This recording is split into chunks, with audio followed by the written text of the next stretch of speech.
चमोली में Badrinath national highway पर पातालगंगा के पास बनाई गई सुरंग को खतरा पैदा हो गया है। 3 दिन पहले पहाड़ टूटने की वजह से भारी मात्रा में पत्थर टूटकर सुरंग को काफी नुकसान पहुंचा चुका है और आगे भी पहाड़ टूटने का खतरा बना हुआ है। इस जगह पर गाड़ियों को गुजरने में काफी दिक्कत हो रही है और अगर तेज बारिश होती है तो एक बार फिर से भूस्खलन भी हो सकता है। ऐसे में पातालगंगा के पास आवाजाही भी खतरनाक बनी हुई है। 2-3 दिन पहले ये मलबा आ रखा है और अभी तक आप लोग देख लीजिए, जितना ये एकदम छोटा जैसे चूहे का होल होता है ना, उस तरीके से इन लोगों ने यहाँ पे ये बिल टाइप का ओपन कर रखा है।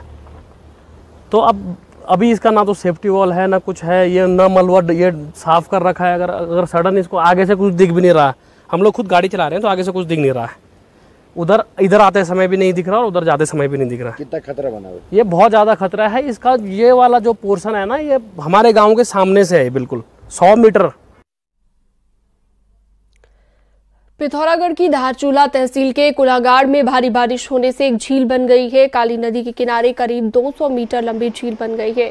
झील में पानी लगातार बढ़ रहा है। झील के बढ़ने से निचले इलाकों में खतरे की आशंका बनी हुई है। प्रशासन ने नदी के किनारे रहने वालों के लिए अलर्ट जारी किया है।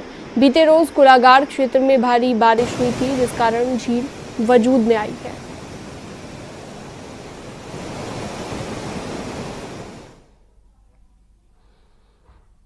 उत्तराखंड की 2 सीटों पर हुए उपचुनाव में कांग्रेस ने दोनों ही सीट पर कब्जा कर लिया है। हरिद्वार की मंगलौर सीट पर कांग्रेस के काजी निजामुद्दीन ने जीत दर्ज कराई है। मंगलौर सीट पर कांग्रेस ने 422 वोट से जीत दर्ज की।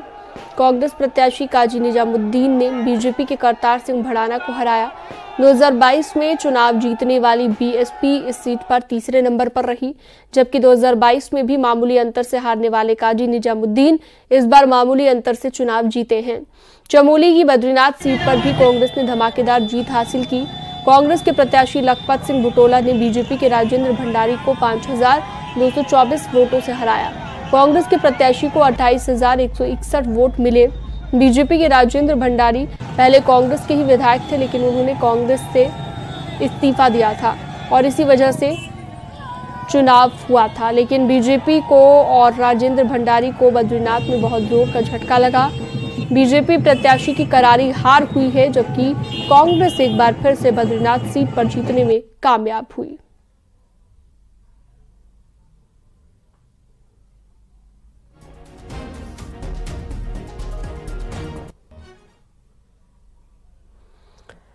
राम मंदिर बनाने के बावजूद अयोध्या के आसपास की 6 सीटों में बीजेपी हार गई। अभी बीजेपी हार की वजह भी नहीं समझ पाई तो बद्रीनाथ उपचुनाव में भी बीजेपी हार गई। इसलिए पूरे देश में बद्रीनाथ सीट के रिजल्ट की चर्चा है और अगला उपचुनाव केदारनाथ में होना है। देखिए,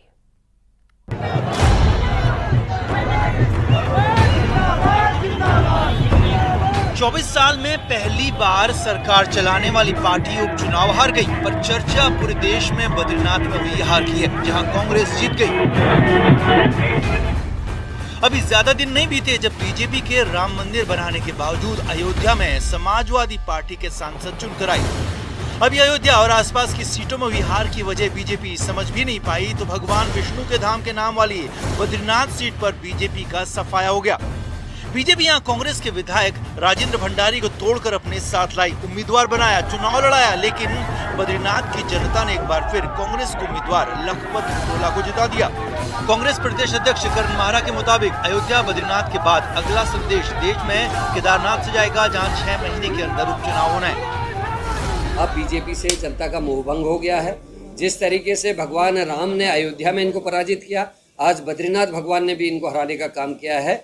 और क्योंकि इन्होंने सारे ऐसे काम किए जिसका बहुत बुरा असर पूरा पड़ा है। सनातन धर्म में जो बात शंकराचार्य जी ने कही उसकी अवमानना करना, बुद्धिजीवियों की बातों का अवमानना करना, उसके लिए इनको भगवान राम ने अयोध्या से पनिशमेंट दी। और आज बद्रीनाथ ने भी हराकर भारतीय जनता पार्टी को साबित कर दिया कि ये गलत रास्ते पे हैं। अब भगवान केदारनाथ की बारी है, क्योंकि केदारनाथ में 223 किलो की चोरी का इल्जाम लगातार लोग उठा रहे थे। उसके बावजूद भी बीजेपी की सरकार के पास उस पर जांच बैठाने तक का समय नहीं था। बीजेपी बद्रीनाथ सीट जीतकर हिंदुत्व का बड़ा संदेश देना चाहती थी और इसके लिए कांग्रेस से भागकर आए राजेंद्र भंडारी को टिकट भी दिया, लेकिन अयोध्या के बाद बद्रीनाथ में भी बात बिगड़ गई। बद्रीनाथ उपचुनाव में दिन रात जुटे कांग्रेस नेता गणेश गोदियाल का कहना है कि बद्रीनाथ से संदेश गया है कि भगोड़ों को टिकट देकर विधायक बनाने वाली राजनीति नहीं चलने वाली। तो क्या बीजेपी का हिंदू हिंदू कहकर चुनाव जीतने का फॉर्मूला फेल हो चुका है? वास्तविक रूप में यह चुनाव विकास का नहीं बल्कि ये चुनाव संकेत और संदेश और सुचिता का चुनाव होना चाहिए। मैंने ये अपील की थी और लोगों ने इस बात को माना। मैं धन्यवाद देना चाहूँगा। उत्तराखंड की राजनीति जिस प्रकार से नेताओं के चुंगल में फंसते हुए आम लोगों को ठगने की राजनीति हो गई है, बद्रीनाथ से मतदाताओं ने संदेश दिया है कि हम इस प्रकार की राजनीति को पसंद नहीं करते। पीरान क्लियर से लगा हुआ मंगलौर जहां मुस्लिम है और बद्रीनाथ जहां हिंदू है, जब बद्रीश भगवान का मंदिर है। आप हिंदुओं के भी नहीं हो पा रही बीजेपी, ना मुसलमानों की। ऐसा नहीं है। अभी लोकसभा चुनाव में हमको 8000 वोट वहां प्राप्त हुए, इसलिए इस प्रकार का समीक्षा करना कोई बहुत नहीं रहता। मैंने कहा कि जिस प्रकार सारे दलों ने मिलकर और एक रणनीति के तहत इस प्रकार की स्थिति बनाई, उसमें कहीं ना कहीं हमारी चूक रही है और भविष्य को ठीक करेंगे। साफ है कि भगवान राम की नगरी के बाद जो संदेश वोटर ने दिया है वो पूरे देश में गया और देश में इस संदेश ने कहीं ना कहीं बीजेपी की चिंता जरूर बढ़ा दी है। और अब अगला उपचुनाव केदारनाथ सीट पर होना है, जिसकी पहचान पूरी दुनिया में है।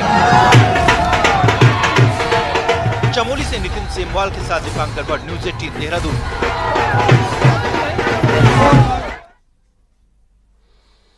दिल्ली में बन रहे केदारनाथ मंदिर का मसला शांत होता नहीं दिख रहा। शनिवार को केदारनाथ में तीर्थ पुरोहितों ने मंदिर के बाहर बैठकर विरोध जताया तो मंदिर के मुख्य पुजारी और शंकराचार्य अविमुक्तेश्वरानंद ने भी दिल्ली में बन रहे मंदिर को गलत बताया। अविमुक्तेश्वरानंद ने कहा कि दिल्ली में शिव जी का मंदिर बनने पर कोई दिक्कत नहीं है, लेकिन केदारनाथ जैसा मंदिर और उसके नाम का गलत इस्तेमाल है और ऐसा नहीं होना चाहिए। वहीं इसी बीच बीजेपी प्रदेश अध्यक्ष महेंद्र भट्ट ने कहा है कि इससे सरकार का कोई लेना देना नहीं है, जबकि 2015 में कांग्रेस नेता हरीश रावत ने मुख्यमंत्री रहते हुए मुंबई में बद्रीनाथ का मंदिर बनाया। वही मंदिर बनाने वाले ट्रस्ट ने फिर सफाई दी है। ट्रस्ट का कहना है कि दिल्ली के केदारनाथ मंदिर का केदारनाथ से कोई लेना देना नहीं है।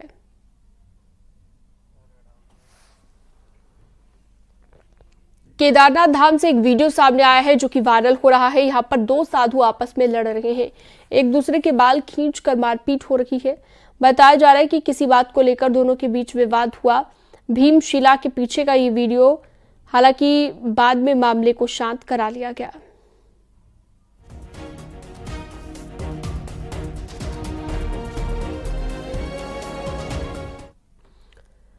रामनगर में तेज रफ्तार हादसों का कारण बन रहा है और शनिवार को एक तेज रफ्तार बाइक सवार ने दो मासूम बच्चों को टक्कर मार दी, जिसमें बड़े भाई की मौके पर मौत हो गई और छोटी बहन बुरी तरह से घायल हो गई।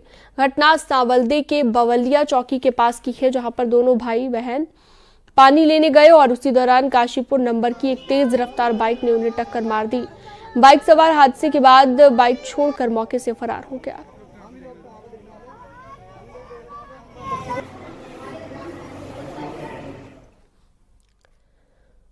हल्द्वानी में सड़कों के हालात बेहद खराब हैं। बरसात के बीच ये गड्ढे यहां की तकरीबन हर छोटी बड़ी सड़क पर देखने को मिल जाएंगे।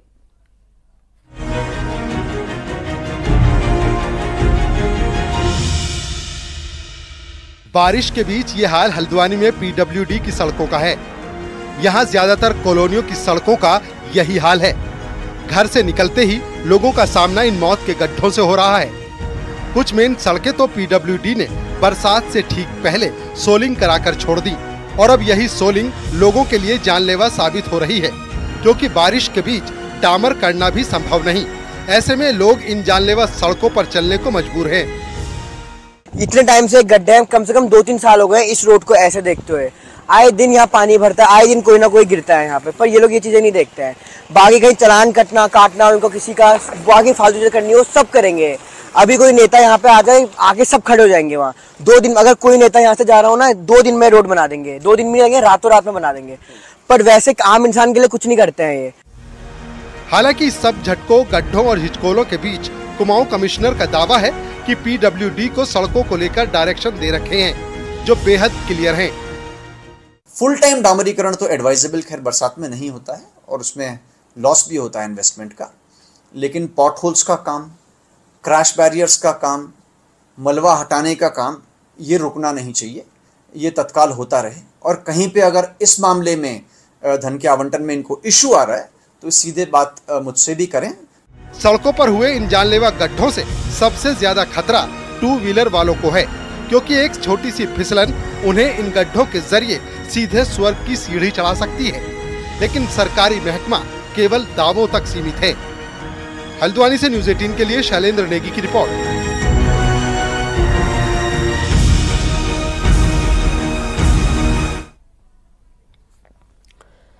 हरिद्वार में 22 जुलाई से कांवड़ मेला शुरू होगा। वहीं कांवड़ मेले की तैयारियां तेज हो गई हैं। कांवड़ियों को कोई दिक्कत ना हो, इस पर पूरा फोकस है। वहीं कांवड़ पटरी से जल्द की अतिक्रमण हटाया जाएगा। कांवड़ पटरी से शिव भक्त जाते हैं, ऐसे में वहां से अब अतिक्रमण हटाया जाना है।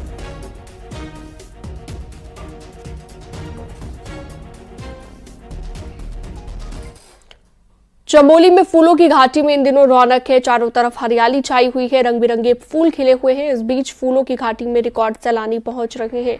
अभी तक फूलों की घाटी में 3,705 विदेशी और 5,479 देशी सैलानी पहुंच चुके हैं।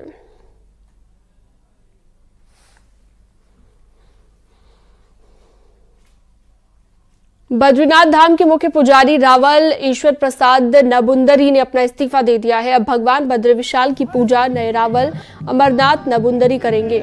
16 साल तक भगवान बद्र विशाल की पूजा करते विदाई के दौरान रावल ईश्वर प्रसाद के नबुंदरी भावुक हो गए। उन्होंने कहा कि सनातन धर्म की सेवा करने का उन्हें मौका मिला और उन्होंने भगवान बद्र विशाल की पूजा तन मन से की।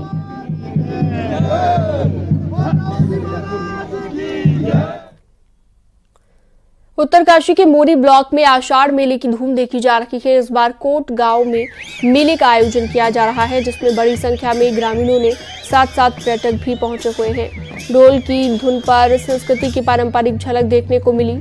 कोट गांव में पारंपरिक वाद्य यंत्रों की धुन पर रासो तांदी डांस कर लोग झूमते हुए नजर आए।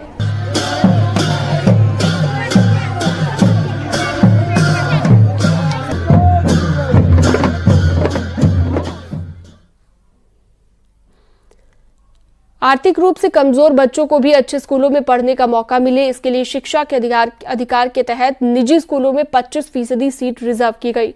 मगर अल्मोड़ा में लापरवाही का आलम यह है कि सिर्फ 200 बच्चों को ही एडमिशन मिल पाया। एक रिपोर्ट देखिए।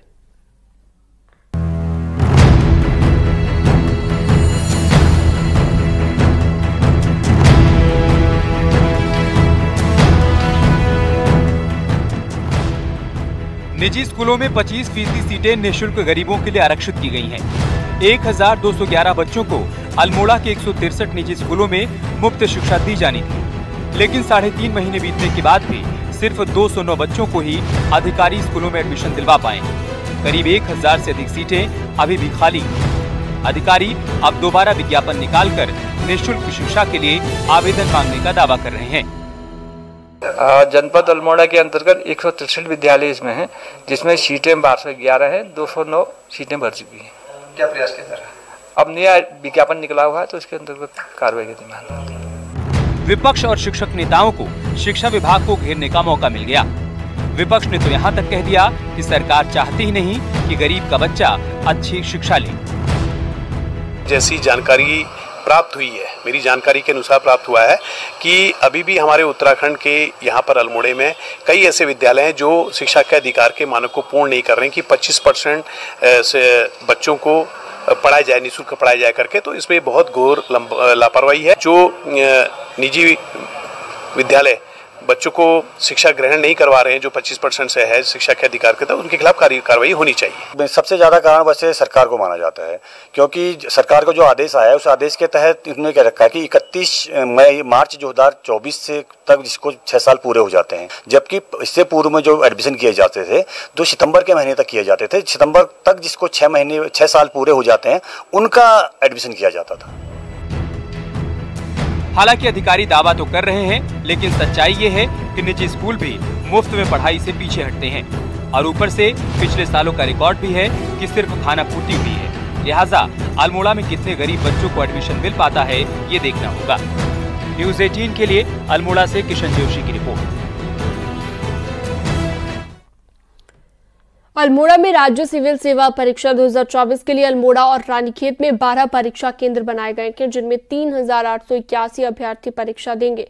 परीक्षा केंद्रों में सुरक्षा के पुख्ता इंतजाम किए गए हैं, वीडियोग्राफी भी की जा रही है। इसके साथ ही केंद्रों पर सेक्टर और जोनल मजिस्ट्रेटों की नियुक्ति की गई है।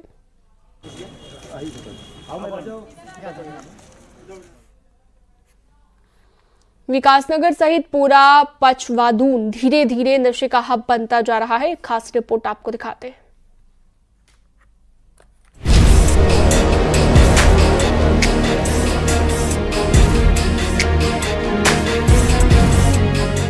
एजुकेशन के हब के रूप में मशहूर देहरादून के पचवादून क्षेत्र का युवा इन दिनों नशे के आगोश में जा चुका है।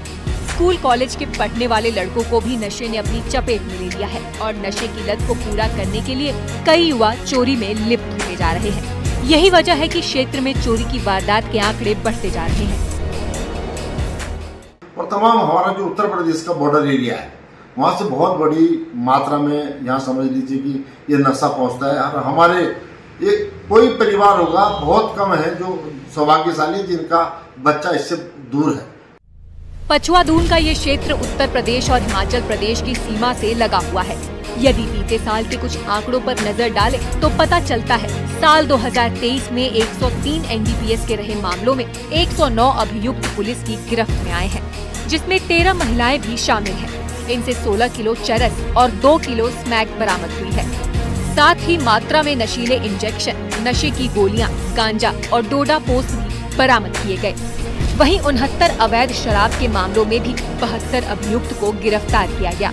वहीं 2024 में अभी तक कुल 31 मामले एनडीपीएस में सामने आए, जिसमें एक महिला समेत 34 अभियुक्तों को जेल भेजा गया। साथ ही 54 अवैध शराब के मामलों में भी पुलिस 54 अभियुक्तों को जेल भेज चुकी है। हालांकि बीते साल के मुकाबले इस साल अभी तक नशे के मामले में कुछ कमी दर्ज की जा रही है। पुलिस का दावा है कि बड़े अपराधी सलाखों के पीछे जा चुके हैं। साथ ही लोगों की जागरूकता के लिए अभियान भी चला रही है।